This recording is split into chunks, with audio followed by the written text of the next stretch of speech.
Oleh diri sendiri, seseorang bisa menjadi suci. Suci dan tidak suci tergantung pada diri sendiri. Sugihoto, Namo Buddhaya. Namo Buddhaya.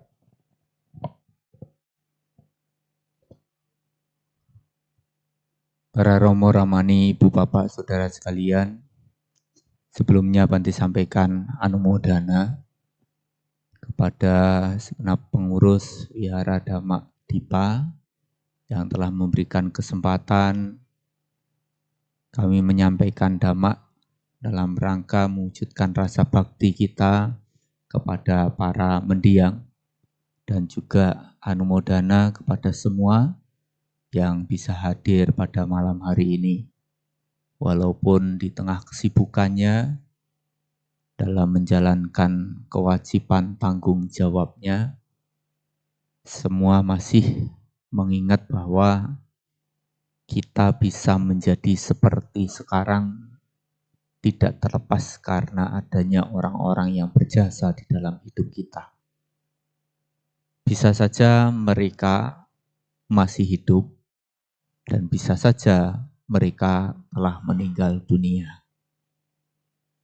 Dan khusus pada saat ini kita melakukan kebajikan yang kita peruntukkan kepada mereka yang telah meninggal. Walaupun untuk mewujudkan bakti tentu tidak harus selalu menunggu mereka meninggal dunia. Sehingga kita tidak perlu menyampaikan kepada orang tua kita, Papa, Mama, supaya saya cepat mewujudkan bakti, segeralah meninggal. Karena berpikir kalau berbakti itu harus nunggu kalau meninggal dunia. Padahal sesungguhnya kesempatan kita untuk mewujudkan bakti itu pada saat beliau masih hidup. Tapi pada saat masih hidup, kita ini tidak sempat untuk melakukan itu. Karena rumah tangga, urusan rumah tangga masing-masing,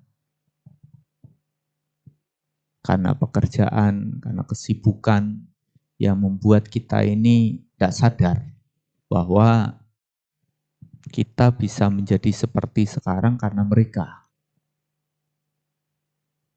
Sehingga kesempatan untuk mewujudkan bakti itu rasanya nanti dan nanti.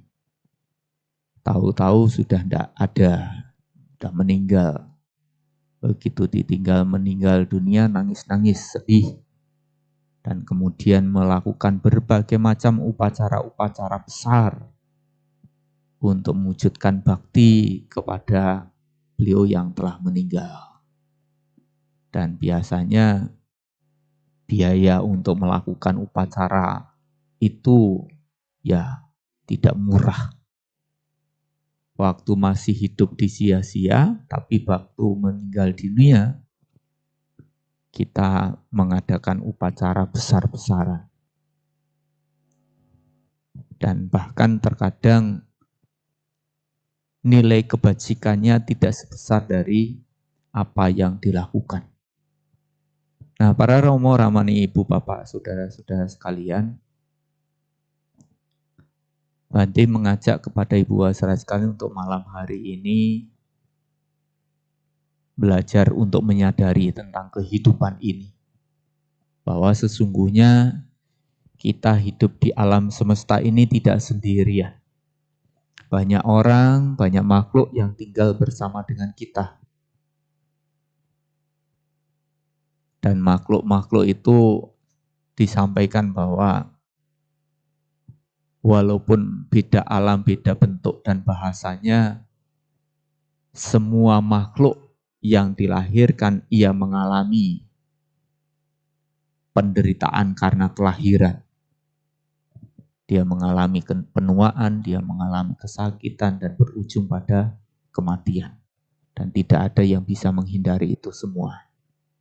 Kita sama-sama mengalami penderitaan karena kelahiran dan harus menjalani kehidupan seperti itu. Tapi mereka semua juga menginginkan kehidupan yang bahagia. Walaupun mereka mengalami tua, sakit, dan mengalami kematian, mereka juga ingin hidup bahagia seperti halnya juga kita.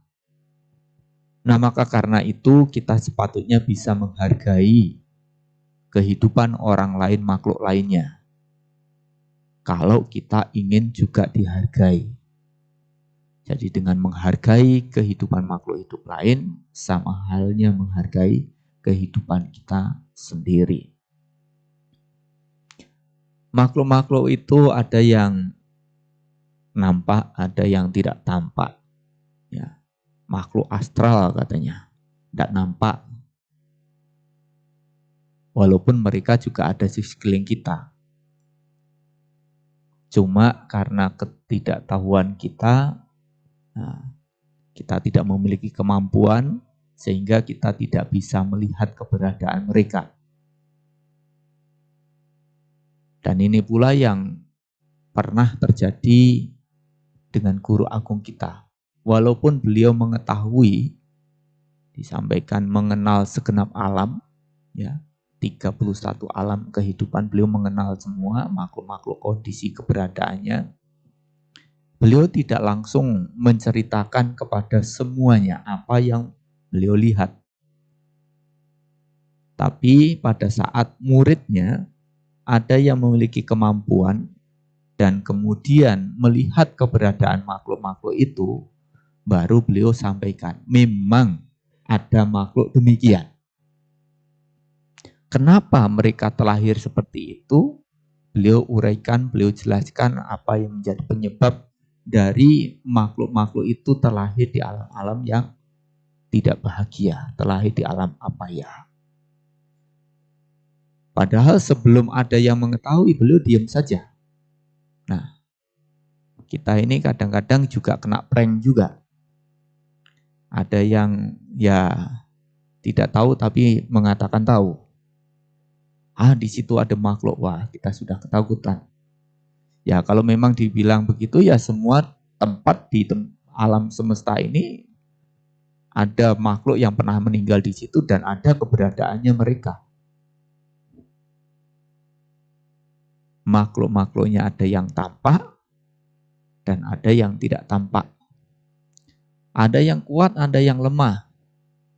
Ya. Bahkan makhluk-makhluk yang di alam rendah pun mereka juga memiliki kemampuan-kemampuan, kesaktian-kesaktian juga. Ada yang kuat, ada yang lemah, ada yang besar, ada yang kecil.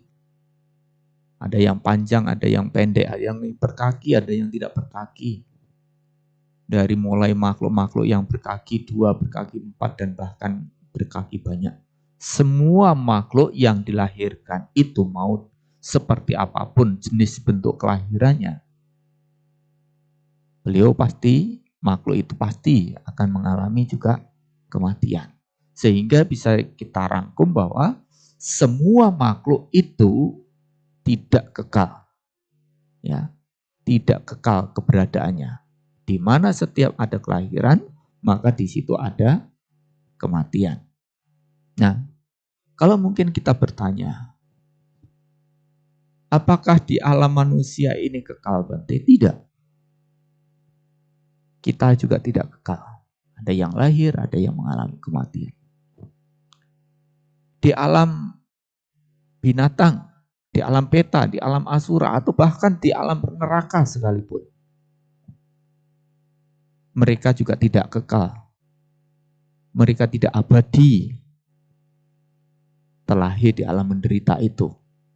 Ya, yang nampak mungkin bisa jelas kita. Kambing, kerbau, sapi begitu dilahirkan ya dia mengalami penderitaan seperti hanya kita. Dan mereka juga berujung pada kematian. Nah, kayak makhluk yang di alam peta, di alam asura, di alam neraka juga sama. Mereka juga pasti mengalami kematian di alam itu. Tapi walaupun demikian, kita mengetahui bahwa itu tidak kekal, ya kita tidak perlu ke alam itu, karena itu adalah alam yang derita. Di mana apabila kita melakukan perbuatan buruk, perbuatan jahat, semakin buruk, semakin jahat, semakin rendah alam kehidupannya, dan semakin menderita hidupnya. Nah, di alam manusia tidak kekal, di alam menderita tidak kekal. Di alam surga bagaimana? Sama. Di alam surga pun tidak kekal, tidak abadi. Walaupun ada sesosok dewa yang karena lamanya menganggap diri kekal, menganggap diri abadi. Padahal sesungguhnya tidak kekal, tidak abadi juga. Nah, maka karena itu Ibu Asra sekalian, di dalam konteksnya ajaran Buddha, alam kehidupan ini tidak kekal. Anicca gitu ya. Dan dari sekian banyaknya makhluk yang tersebar di alam semesta, di antara 31 alam kehidupan tadi, kita ini adalah salah satu debu kehidupan. Yang punya karma baik bisa lahir sebagai manusia. Nah, coba bisa dibayangkan debu kehidupan. Karena banyaknya makhluk di alam semesta ini, kita adalah salah satu bagian dari kehidupan itu. Yang kalau bisa dikatakan, ini debu kehidupan yang sangat beruntung. Karena kita bisa terlahir sebagai manusia. Nah, begitu kita terlahir sebagai manusia, dan hanya di tempat ini, di alam manusia ini, kita punya kesempatan seluas-luasnya, sebesar-besarnya untuk belajar Dhamma, untuk mempraktekkan Dhamma, hingga mencapai kebahagiaan yang tertinggi, Nibbana. Kesempatan itu sangat terbuka, lebar di kehidupan kita sebagai manusia. Ini apabila kita punya cetana untuk menyempurnakan paramita untuk mencapai pembebasan. Bagaimana dengan alam-alam yang lain, Bante? Alam menderita. Ya, saya rasa mereka tidak akan seberuntung kita. Kalaupun mereka memiliki kesadaran yang baik mau belajar Dhamma, mungkin masuk Dhamma salah langsung kita usir. Ya, langsung kita usir. Jadi tidak gampang untuk bisa mendengarkan Dhamma. Ya. Jadi kalau kita pernah melihat, ini satu contoh, ada makhluk yang memiliki kesadaran yang baik pada saat terjadi perpecahan di dalam sangga.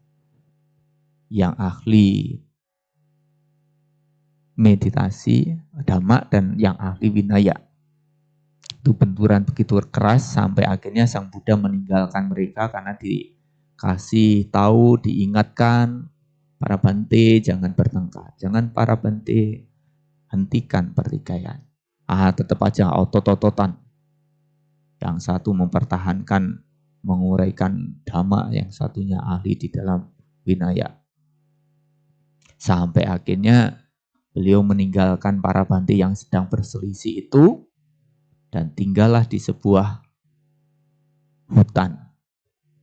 Di situ beliau dilayani oleh seekor gajah dan monyet.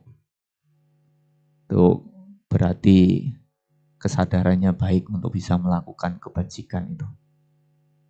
Nah, sampai akhirnya para Bante ini sulit memenuhi kebutuhan hidupnya karena akhirnya para umat yang melihat para biku bertikai, mereka juga tidak berkenan untuk mendukung atau menyokong kehidupan para Bante.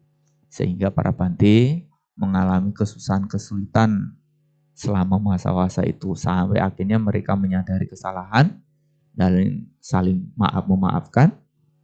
Kemudian meminta kepada Bante Ananda untuk mengunjungi Sang Buddha dan meminta untuk kembali ke komunitas Sangga. Nah, ini mengingatkan Bante kadang-kadang ya ibu bapak saudara sekalian belajar dhamma begitu ya. Belajar dhamma, kemudian kita membuat grup untuk diskusi dhamma. Tapi lama-lama grupnya ini memanas. Yang satunya ahli baca buku, yang satunya itu ahli karena sering diskusi sama bandenya. Nah, atau karena pengalaman orang lain yang pernah didengar, ya beliau sampaikan. Menurut si Bante A, si Bante B, menurut buku yang pernah saya baca begini dan begitu. Nah, rame. Padahal Bante pikir-pikir kadang mereka pun juga belum pernah ketemu. Belum pernah kenal. Belum pernah berjumpa. Tapi satu grup di media sosial. Ya, mereka tidak sadar kalau sudah muncul saling membenci. Saling melukai, saling menyakiti walaupun dengan kata-kata. Ya Bante sendiri ngelihat, prakteknya nul pudel, gegeran wae gitu kan. Diajak berbuat baik begini begitu belum tentu mau, tapi kalau gegeran itu senang sekali. Ya namanya apa? Adu argumentasi, ya pasti akan ada pro dan kontra. Ada yang setuju, ada yang tidak setuju, ada yang menjadi supporter. Akhirnya ya membuat kegaduhan dan kemudian mohon maaf karena Anda membuat kegaduhan di sini, kami keluarkan. Gitu. Atau ada juga yang mohon maaf karena di grup ini tidak sesuai, kami memutuskan untuk keluar dari grup, mutung gitu. Kita mari belajar dhamma bersama-sama. Kalau kita sudah tahu, ya sudah praktekkan saja. Jadi mengingatkan Bante itu tentang satu peristiwa. Orang buta yang memegang gajah. 4 orang buta yang memegang gajah. Tapi yang dipegang itu beda-beda antara satu dengan yang lainnya. Sehingga mereka bertengkar juga orang buta ini. Yang satu pegang ekornya, yang satu pegang kakinya, yang satu pegang telinganya, yang satu pegang belalainya. Dan akhirnya mereka menyimpulkan sendiri gajah itu kayak yang dia pegang. Mereka bertengkar. Sehingga akhirnya malah kita itu tidak mendapatkan manfaat dari dhamma ini. Bahkan kita tidak mendapatkan manfaat dari kita menjalani kehidupan ini. Sangat disayangkan. Kalau sudah tahu, ya sudah dipraktekkan saja. Yang lain tahunya seperti apa, bagaimana, biarkan mereka akan menjalani sesuai dengan apa yang mereka yakini dan mereka ketahui. Ya. Seperti hanya misalnya, kalau Bante sendiri biasanya, saya tidak pernah keras pada orang. Mungkin beberapa orang mengatakan saya orang yang keras. Tapi sebenarnya saya lebih keras daripada yang dipikirkan orang. Tapi kerasnya bukan sama orang lain, tapi berusaha kerasnya kepada diri sendiri. Misalnya, saya akan meditasi 24 jam, oke.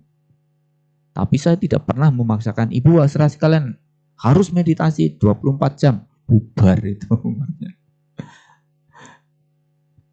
Jadi kita akan mempraktekkan melaksanakan dhamma sesuai dengan tingkat keyakinan kita.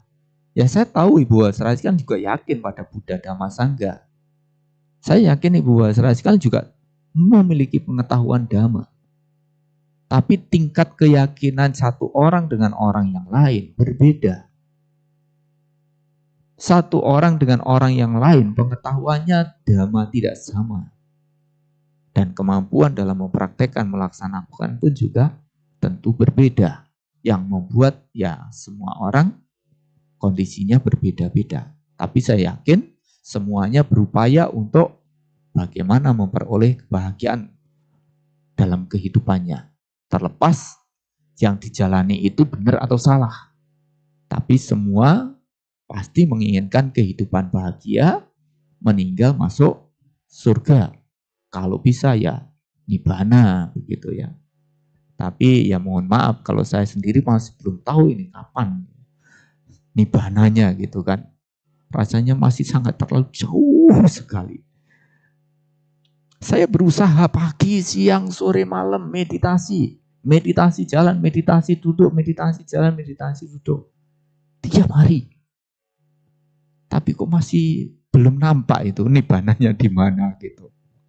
Ya mungkin semuanya tahu nibbananya di dalam batin. Iya, damanya di dalam batin. Iya. Tapi belum tahu itu. Belum nampak di situ. Nah, Ibu Hasra sekalian, beberapa kali saya melihat memang mengadakan kegiatan-kegiatan meditasi dan mulai banyak yang tertarik untuk melakukan itu. Dan itu saya rasa saya harus apresiasi dan anumodana untuk hal itu. Tetapi di setiap kegiatan puja bakti, tidak jarang meditasinya itu sangat cepat, singkat, dan padat. Meditasi mulai, selesai gitu. Nah, nanti pikir-pikir kapan meditasinya itu baru mulai kok udah selesai gitu. Lah kalau caranya seperti itu, kapan nyampainya? Gitu. Saya ya tidak tahu kan memang karma masing-masing, paramita masing-masing. Siapa tahu dengan seperti itu malah lebih cepat Ibu Hasra kan daripada Bantinya gitu kan. Mungkin karma buruk saya berat atau karma baiknya kurang mencukupi sehingga pagi, siang, sore, malam pun tidak sampai-sampai juga gitu. Siapa tahu Ibu Hasra sekalian karena paramitanya sudah cukup banyak, meditasi mulai selesai gitu kan. Kayak debu itu hanya nempel sedikit langsung gitu, langsung bersih gitu kan. Tapi kalau melihat kesibukan kita gitu ya Ibu Hasra sekalian, ini perumpamaan saja. Ibu Hasra sekalian bisa bayangkan juga. Misalnya pikiran kita ini kita pakai tiap hari. Ya. Dan tutur kata perilaku kita ini akan mencerminkan dari apa yang ada di dalam pikiran kita, mencerminkan kualitas batin kita. Di saat pikiran kita gunakan tiap hari, pagi, siang, sore, malam. Kemudian kita pergi ke wihara seminggu sekali. Itu sama seperti hanya kayak kita menggunakan perkakas rumah tangga, sendok, garpu, piring, setiap hari dipakai. Tapi nyucinya seminggu sekali. Kira-kira kita bisa makan tidak? Menggunakan piringnya tiap hari, tapi nyucinya seminggu sekali. Dan nyucinya pun itu cuma dilap gitu aja. Yang penting kena ciprat air. Kira-kira bersih enggak itu? Itu kita ibaratkan batin kita itu seperti itu. Makanya Bante sangat berharap Ibu Hasra sekalian, gunakan pikiran kita tiap hari. Gunakan, manfaatkan waktu hidup ini dengan sebaik-baiknya untuk membersihkan pikiran kita tiap hari juga. Artinya tiap hari dipakai, tiap hari juga dibersihkan. Tidak membiarkan numpuk terus. Nah, kita akan pengen hidupnya bahagia. Semuanya fokus dan ujung-ujungnya itu urusannya kebahagiaan bersumber pada materi. Orang pandangan pemikirannya kebanyakan demikian. Kebahagiaan saya kalau saya memiliki materi melimpah, Bante, maka saya akan bahagia. Sehingga kebanyakan orang pada umumnya dari zaman ke zaman mencari materi itu. Entah itu dengan cara yang baik-baik atau ya tidak baik pun dilakukan. Asalkan bisa memperoleh itu karena punya pandangan kalau memiliki itu semua urusan beres. Dengan memiliki itu nanti kita pasti akan hidupnya bahagia. Walaupun kenyataannya bukan jaminan orang punya kekayaan, hidupnya pasti bahagia. Kalau jaminannya orang kaya pasti bahagia, tidak ada ceritanya orang stres, depresi, sampai bunuh diri, sampai overdosis. Padahal dia orang kaya misalnya seperti itu. Nah begitu kita memiliki kekayaan kan kita tidak bahagia. Mencari kedudukan. Dan ternyata juga nggak bahagia juga. Mencari kekuasaan tidak bahagia juga. Jadi sampai bingung juga letak kebahagiaan itu di mana. Tapi Ibu saudara sekalian yang harus perhatikan di sini. Orang yang saat ini memiliki kekayaan melimpah, itu dia juga karena punya timbunan kebajikan. Kalau dia tidak punya timbunan kebajikan, dia tidak akan memiliki kekayaan yang melimpah. Orang yang memiliki kedudukan tinggi, kekuasaan, nama, dan bahkan pengikut yang banyak, mereka adalah orang-orang yang punya kebajikan. Kalau tidak memiliki kebajikan yang banyak, beliau tidak akan mendapatkan itu semua. Nah ini kalau kita mengukur dari segi materi, orang itu punya kebajikan atau tidak. Jadi kalau punya kebajikannya sedikit, ya kekayaannya sedikit. Kedudukannya rendah, kekuasaannya sempit. Pengikutnya juga sedikit. Itu kalau kita memiliki kebajikannya sedikit. Tapi kalau kebajikannya besar, ya semuanya itu akan kita dapatkan dengan lebih banyak sesuai dengan kebajikan yang kita miliki. Tapi kita hidup itu bukan fokus mencari itu. Yang kita fokuskan untuk mencari harta yang namanya harta kebajikan. Karena apa? Dengan memiliki kebajikan, kita akan mendapatkan itu semua. Karena kita memiliki kebajikan, kita memiliki kebahagiaan lahir batin dalam hidup sekarang dan kehidupan yang akan datang. Karena kita memiliki kebajikan, kita bisa menyempurnakan paramita hingga akhirnya merealisasi kebahagiaan tertinggi nibbana. Anggap saja materi, kedudukan, kekuasaan, nama, pengikut, segala macam itu adalah bunga-bunga kehidupan kita, bukan tujuan kehidupan kita. Jadi kayak misalnya kita mau dari sini mau pergi ke Jatim Park gitu ya. Mau pergi ke Jatim Park dari Surabaya mau pergi ke Jatim Park. Ya kita konsisten tujuan kita pada Jatim Park. Walaupun mungkin di kanan kiri jalan yang akan kita lalui nanti banyak hiburan, banyak kesenangan. Ya, mohon Ibu saudara sekalian tetap sadar, konsisten pada tujuannya. Jangan sedikit-sedikit, oh ini kok kelihatannya bagus ya, ayo foto dulu, mampir dulu. Lah setiap ada keindahan, ada ke tempat yang bagus kita mampir. Setiap ada yang indah kita mampir. Sampai enggak itu nanti? Enggak sampai. Nah, makanya cepat sampai atau tidak cepat sampai itu tergantung sepenuhnya pada kita. Konsisten tidak kita dalam menjalani kehidupan ini. Jadi begitu kita tidak konsisten sedikit-sedikit mampir, kemudian menikmati di situ, terikat di situ, melekat di situ, tambah lama lagi. Mencari kekayaan, setelah mendapatkan kekayaan timbul rasa cinta sayang sama kekayaannya, timbul keterikatan, kemelekatan terhadap kekayaannya. Penderitaan baru muncul dalam diri kita. Ya, kalau jadi para bante sih saya rasa kalau tidak banyak keinginan juga hidupnya sangat happy sekali. Kekayaan para biku itu secara duniawinya yang penting dia punya jubah dan punya mangkok aman. Itu kalau jadi bante. Tidak memiliki apapun selama dia memiliki jubah sama mangkoknya, aman. Kekayaan spiritualnya, dhamma dan vinaya yang dijalaninya. Itu kekayaan spiritualnya. Dan tidak ada ceritanya juga, orang yang menjalankan dhamma dan vinaya hidupnya susah. Gitu. Tidak ada ceritanya.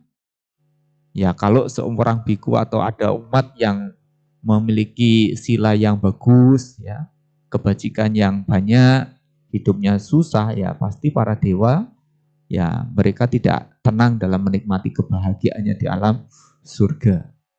Karena ada manusia yang kebajikannya menyebar ke segenap penjuru sampai di alam surga, ternyata hidupnya tidak bahagia. Maka karena itu Ibu Asra sekalian, kita fokus untuk bagaimana menjalani kehidupan kita dengan benar. Walaupun memang juga tidak gampang, ya. Bante sendiri kadang-kadang menyadari tentang hal itu.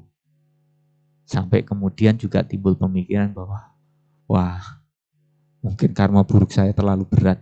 Sehingga karena mau berbuat baik aja rasanya susah sekali. Halangan rintangannya itu ada saja. Padahal kita sudah mau berusaha, mau berjuang untuk berbuat kebajikan. Tapi tidak semudah itu untuk melakukannya.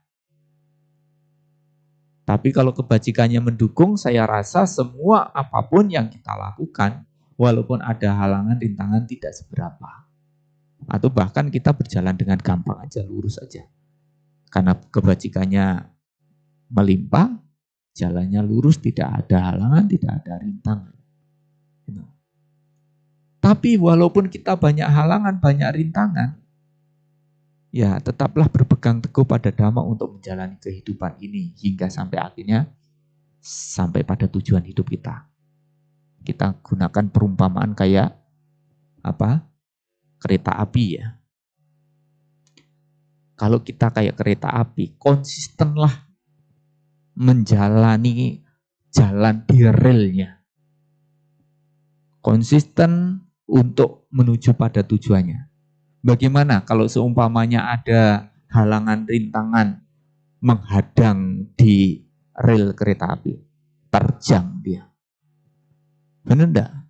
Ada enggak misalnya ada kereta api, ada lampu merah langsung berhenti? Kayaknya enggak pernah lihat saya. Makanya pernah ada satu umat, dulu waktu itu Bante masih tinggal di sini. Waktu itu saya dari Jakarta, saya naik kereta api. Begitu sampai di sini agak sedikit terlambat. Ya mungkin orangnya tidak konsentrasi atau memang belum pernah naik kereta api. Saya bilang, mohon maaf mas, nunggu agak lama karena keretanya terlambat. Kok bisa terlambat Bante? Iya tadi kereta apinya kena tilang polisi. Oh kok bisa ya Bante gitu dia. Saya pikir-pikir ini anak nggak pernah naik kereta api kayaknya. Mana ada kereta api kena tilang, kena lampu merah gitu kan? Nggak ada. Ada kereta api selip, kayak jarang sekali kita mendengar cerita demikian. Tapi karena ketidaktahuan ya, oh gitu ya Bante. Di mana Bante? Nah, konsisten untuk menjalani kehidupan kita. Mau dalam kondisi baik, kita berbuat baik. Kondisi tidak baik, Bante. Iya, tetap aja kita berbuat baik. Dalam situasi kondisi seperti apapun, tetaplah konsisten untuk kita menjadi orang baik. Dan itu adalah hal yang terbaik. Karena kalau Ibu Asra sekalian misalnya kehidupannya, ekonominya semuanya mapan, berjalan sesuai dengan harapan, dan Ibu Asra sekalian rajin ke wihara, baca parita, meditasi, berdana makan segala macam, bisa melakukan itu, saya rasa hal yang biasa aja juga. Ya. Tapi kalau dalam kondisi susah, sulit, menderita hidupnya dan tetap mau berbuat baik, nah ini baru luar biasa. Walaupun memang kalau orang semuanya ada, hidupnya semuanya terpenuhi kebutuhannya, usahanya tidak ada masalah, lupa ke wihara juga. Kalau lagi kondisinya nyaman-nyaman enggak ke wihara, begitu susah, sulit, usahanya mengalami kesusahan, kesulitan, datanglah ke wihara. Bante, parita apa ya yang kalau saya baca parita langsung sukses? Dan ini sering ditanyakan oleh umat Buddha lagi. Parita apa yang ampuh Bante? Kalau saya baca parita itu langsung jadi orang kaya. Kalau anak pelajar ya, parita apa Bante? Kalau saya baca parita itu langsung nilai saya 100, padahal tidak pernah belajar. Bante kadang-kadang mikirnya ya parita apa ya? Jadi kalau kita bisa diibaratkan gini, kalau kita ini orang haus, kalau kita ini orang lapar, solusi yang terbaik itu apa? Makan, minum, bukan doa. Kamu lapar ya, doa oh gitu. Kamu pengen kaya ya, doa oh gitu. Ya rajin-rajin doa gitu. Makanya banyak orang yang rajin berdoa. Dan doanya itu minta mengungkapkan semua keinginannya. Ya saya pikir-pikir dalam hati, dianggap Tuhan itu pembantunya kali. Untuk memenuhi semua keinginannya. Padahal dari mulai pejamkan mata sampai buka mata, nyebutkan keinginannya itu belum selesai. Karena banyaknya keinginan. Dan saya rasa orang seperti itu adalah orang yang sangat menderita sekali. Karena banyaknya keinginan. Kalau kehidupan kami, semakin banyak aktivitas, semakin banyak tidak ada waktu untuk diri sendiri. Jadi berusaha untuk semakin meminimalkan kegiatan. Ya kalau bisa kegiatannya hanya mengamati nafas masuk, nafas keluar saja. Tidak usah memperhatikan yang lain-lainnya. Tapi ya memang kadang-kadang di Indonesia ini ya ikut sajalah. Bante kami ini, ya baik. Bante kami minta, ya baik. Gitu aja. Padahal pikirnya itu ya semakin disedikitkan, lebih-lebih nanti semakin tua. Udah ndak usah kesana kemari. Udah ngamati nafas masuk, nafas keluar, nafas masuk, nafas keluar. Dan itu pernah Bante rasakan dan saya merasa paling happy, paling bahagia. Selesai meditasi pagi, bawa mangkoknya tadi pergi ke desa untuk menerima dana makan. Setelah dapat, dimakan, tempatnya dicuci, disimpan, meditasi lagi. Ngamati nafas masuk, nafas keluar, nafas masuk, nafas keluar. Mungkin sore beres-beres lingkungan wihara, ada masalah, disapu, dibel, segala macam. Mandi-mandi, selesai itu lanjutkan lagi. Meditasi, jalan meditasi, duduk, ngamati nafas masuk, nafas keluar. Tidak ada banyak kegiatan. Ya.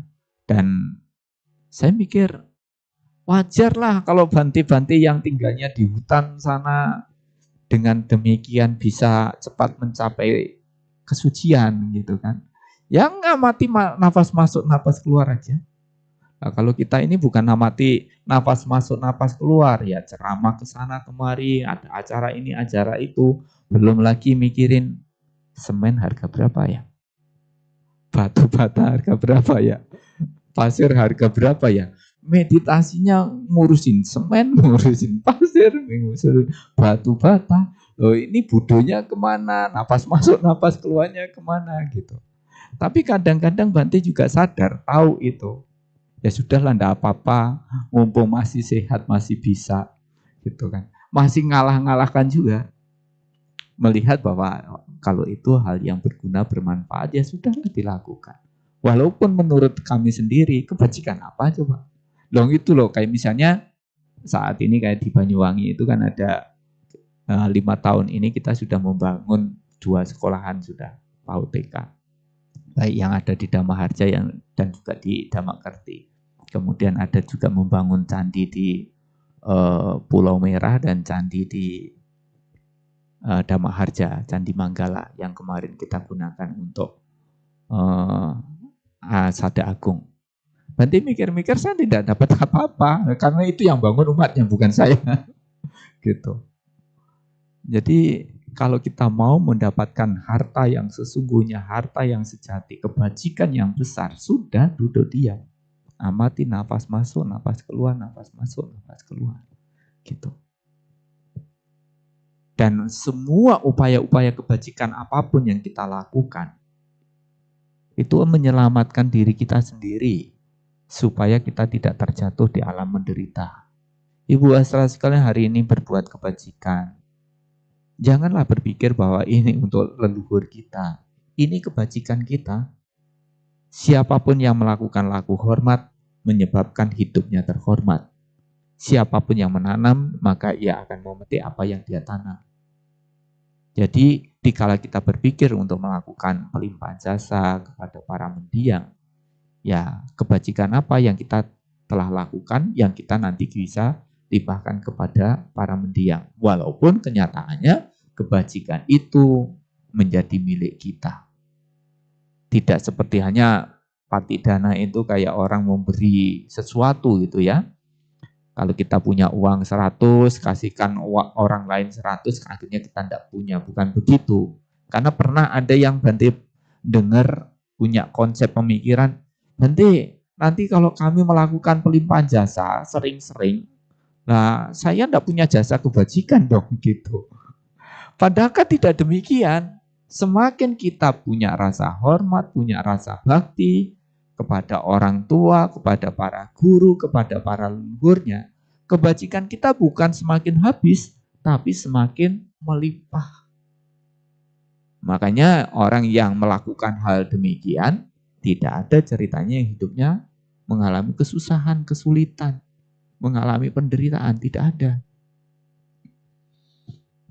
Selain menyelamatkan diri kita sendiri, memang kebajikan ini mewujudkan bakti kita pada orang tua kita, bakti kita kepada para guru, dan juga bakti kita kepada mereka-mereka yang berjasa di dalam kehidupan kita. Tadi sebelum Bante naik ke sini, Bante juga diminta untuk menyulut dupa ya di depan altar Sang Buddha. Kemudian Bante juga nampak di sana ada altarnya para biku, ya, para bante yang telah tutup usia, ya. Para damak duta, para biku-biku yang telah mengabdikan hidupnya, menggunakan kehidupannya sekarang untuk dipersembahkan kepada Buddha Sasana yang telah tutup usia. Kemudian Bante juga melihat di sana ada altarnya para pahlawan. Ya kita tahulah kita saat ini bisa duduk di sini baca parita, meditasi tenang-tenang di sini, tidak ada peluru nyasar kemana-mana, bom menyasar kemana-mana. Kita bisa duduk nyaman di sini karena para pahlawan. Kalau menurut cerita 35 tahun kita dijajah. Belum lagi dijajah oleh Jepang, lebih lama lagi. Dan setelah semuanya bersatu bertekad menyatakan satu nusa, satu bangsa, satu bahasa, mereka berjuang bersama-sama, tidak pernah mempermasalahkan perbedaan apapun yang ada, akhirnya berhasil. Sukses mengusir para penjajah, walaupun yang meninggal juga banyak. Mereka tidak sempat menikmati hasil perjuangan mereka. Dan kewajiban kita lah untuk melanjutkan dari apa yang telah mereka perjuangkan dan mewujudkan bakti dengan berbuat kebajikan, melimpahkan jasa-jasa kebajikan ini kepada para pahlawan. Termasuk juga tadi Bante lihat ada altarnya semua makhluk yang menderita. Ya, Anda tahu makhluk apa saja yang menderita, semoga kebajikan yang kita lakukan hingga sampai saat ini juga mengondisikan bagi semua makhluk yang menderita segera terbebas dari penderitaannya dan hidup bahagia. Yang artinya banyak kebajikan-kebajikan yang bisa kita lakukan, dimulai dengan kita berdana, kebajikan yang paling rendah, kemudian kita menjalankan sila, kita bermeditasi, dan kita juga masih melakukan satu kebajikan lagi, yaitu dengan melakukan patidana maya, kebajikan yang kita peroleh dengan kita melakukan pelimpahan jasa. Ini yang Bante sampaikan sedikit Dhamma, semoga bisa memperkokoh keyakinan Ibu Wasilasikan pada Tiratana dan juga menambah pengetahuan dhammanya sehingga semakin bersemangat di dalam belajar dan juga mempraktekkan dhamma dalam kehidupannya masing-masing. Sekian, terima kasih. Sabi Sata Bhavantu Sukhitata. Semoga semua makhluk berbahagia.